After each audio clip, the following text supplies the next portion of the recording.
Chapitre 11, Deutéronome.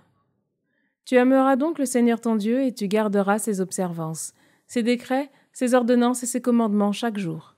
Aujourd'hui, contrairement à vos fils, à qui il n'a pas été donné de connaître et de voir, vous connaissez les leçons du Seigneur votre Dieu, sa grandeur, sa main forte et son bras étendu.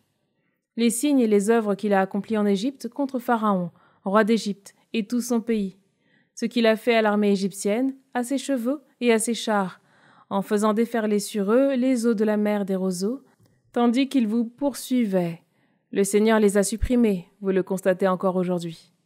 Vous connaissez ce qu'il a fait pour vous dans le désert, jusqu'à ce que vous arriviez en ce lieu. Ce qu'il a fait à Dathan et à Abiram, les fils d'Éliab, fils de Rouben, quand la terre ouvrit sa bouche et les engloutit au milieu de tout Israël, avec leurs familles, leurs tentes et tous les gens qui les suivaient. Ce sont bien vos propres yeux qui ont vu toute la grande œuvre accomplie par le Seigneur. Vous garderez donc tous les commandements que je te prescris aujourd'hui, afin d'être fort, de prendre possession du pays où vous allez entrer, et de plonger vos jours sur la terre que le Seigneur a juré à vos pères de leur donner, à eux et à leur descendance, un pays ruisselant de lait et de miel. Car le pays où tu entres pour en prendre possession n'est pas comme le pays d'Égypte d'où vous êtes sortis. Après avoir semé, il te fallait arroser avec ton pied, comme on arrose un jardin potager. Le pays où vous allez passer pour le posséder est un pays de montagnes et de vallées, qui boit la pluie du ciel. C'est un pays dont le Seigneur ton Dieu prend soin. Les yeux du Seigneur ton Dieu sont fixés sur lui constamment, du début à la fin de l'année.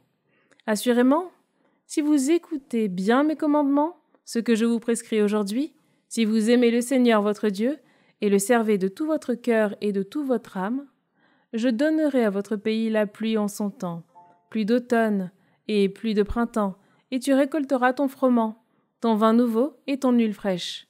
Je mettrai dans ton champ de l'herbe pour ton bétail, tu mangeras et tu seras rassasié. Prenez bien garde que votre cœur ne soit séduit, que vous ne vous détourniez pour servir d'autres dieux ou vous prosterner devant eux. La colère du Seigneur s'enflammerait contre vous. Il fermerait les cieux, et il n'y aurait plus de pluie. La terre ne donnerait plus son fruit, et vous disparaîtriez rapidement de ce bon pays que le Seigneur vous donne. Les paroles que je vous donne, vous les mettrez dans votre cœur, dans votre âme. Vous les attacherez à votre poignet comme un signe. Elles seront un bandeau sur votre front. Vous les apprendrez à vos fils. Vous les leur direz quand tu seras assis dans ta maison et quand tu marcheras sur la route, quand tu seras couché et quand tu seras debout. Tu les inscriras à l'entrée de ta maison et aux portes de la ville. Ainsi vos jours et ceux de vos fils seront nombreux sur la terre que le Seigneur a juré à vos pères de leur donner. Que ces jours durent aussi longtemps que les cieux au-dessus de la terre.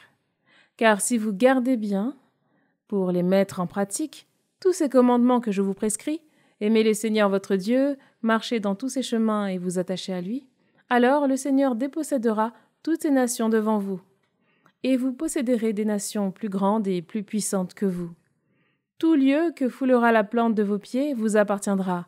Votre territoire s'étendra depuis le désert et le Liban, depuis le fleuve, l'Euphrate, jusqu'à la Méditerranée. Personne ne vous résistera. Le Seigneur votre Dieu répandra frayeur et terreur sur toute la surface du pays que vous foulerez, comme il vous l'a dit. Vois, aujourd'hui, je vous propose la bénédiction ou la malédiction. La bénédiction si vous écoutez les commandements du Seigneur votre Dieu que je vous donne aujourd'hui. La malédiction si vous n'écoutez pas les commandements du Seigneur votre Dieu, si vous vous écartez du chemin que je vous prescris aujourd'hui, pour suivre d'autres dieux que vous ne connaissez pas. Lorsque le Seigneur ton Dieu t'aura fait entrer dans le pays où tu arrives pour en prendre possession, tu placeras la bénédiction sur le mont Garizim et la malédiction sur le mont Ébal.